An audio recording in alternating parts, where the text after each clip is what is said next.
ఇచ్చిన మాటపై నిలబడేవాడే నిజమైన నాయకుడని, అటువంటి ముఖ్యమంత్రి జగన్మోహన్ రెడ్డికి ప్రజలంతా అండగా నిలవాలని డిప్యూటీ స్పీకర్ కోలగట్ల వీరభద్రస్వామి పిలుపునిచ్చారు. మాట తప్పడం మడం తిప్పడం జగన్మోహన్ రెడ్డికి అలవాటు లేదని ఆయన స్పష్టం చేశారు. ఇచ్చిన మాట ప్రకారం 4వ విడత ఆసరా నిధులను జమ చేసిన ముఖ్యమంత్రిని మహిళలంతా అండగా ఉండి ఆశీర్వదించాలని కోరారు. 4వ విడత ఆసరా సంబరాలను స్థానిక రాజీవ్ స్టేడియంలో బుధవారం ప్రారంభించారు. ఈ కార్యక్రమానికి ముఖ్య అతిథిగా హాజరైన కోలగట్ల మాట్లాడుతూ రాష్ట్ర వ్యాప్తంగా 31 లక్షల మందికి ఇళ్ల స్థలాలు ఇచ్చిన ఏకైక ముఖ్యమంత్రి జగన్మోహన్ రెడ్డి అని కొనియాడారు. ప్రజలంతా మరోసారి ముఖ్యమంత్రికి అండగా నిలవాలని విజ్ఞప్తి చేశారు.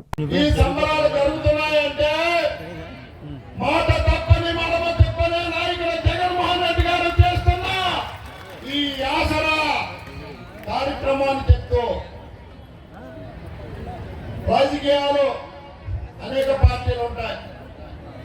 ఎన్నికల ముందు అన్ని నాయకులు అన్ని రాజకీయ పార్టీల తరఫున వాగ్దానాలు చేస్తారు.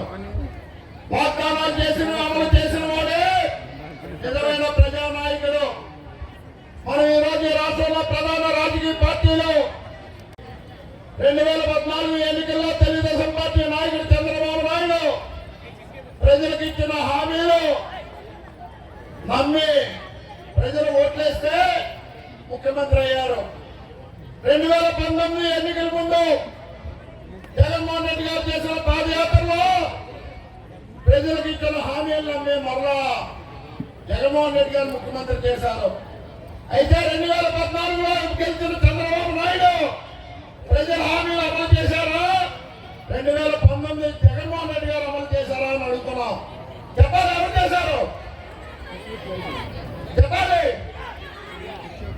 ఆ రోజు ఏం చెప్పాడు చంద్రబాబు నాయుడు? అమ్మల్లారా, అక్కల్లారా, చెల్లెల్లారా, డ్వాక్రా సంఘ సభ్యులారా,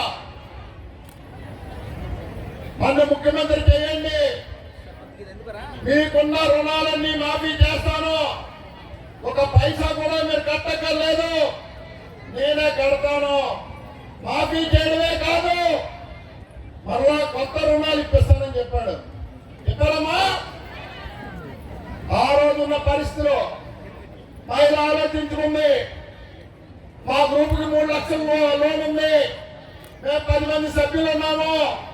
ఒకవేళ చంద్రబాబు నాయుడు ముఖ్యమంత్రి అయితే ఈ మాఫీ చేసేసి కొత్తగా లోన్ ఇస్తాడు, నా వాటాకి 30,000 వస్తుంది, నేను అది వాడుకోవచ్చని అనుకొని భర్త వైఎస్ఆర్ పార్టీ అయినా కొడుకు వైఎస్ఆర్ పార్టీ అయినా మగవాడికి తెలియకుండా ఓటేసిన పరిస్థితి ఒక్క మాట గుర్తు తెచ్చుకోండి అక్కల్లారా, చెల్లులారా. ఎన్నికల్లో చంద్రబాబు నాయుడు గెలిచాడు. ఎప్పుడు రుణాలు మాఫీ చేస్తాడో, ఎప్పుడు బ్యాంక్ వెళ్ళిపోదాం అనే చీరలు కట్టించుకొని తయారీగా రెడీగా ఉన్నారు.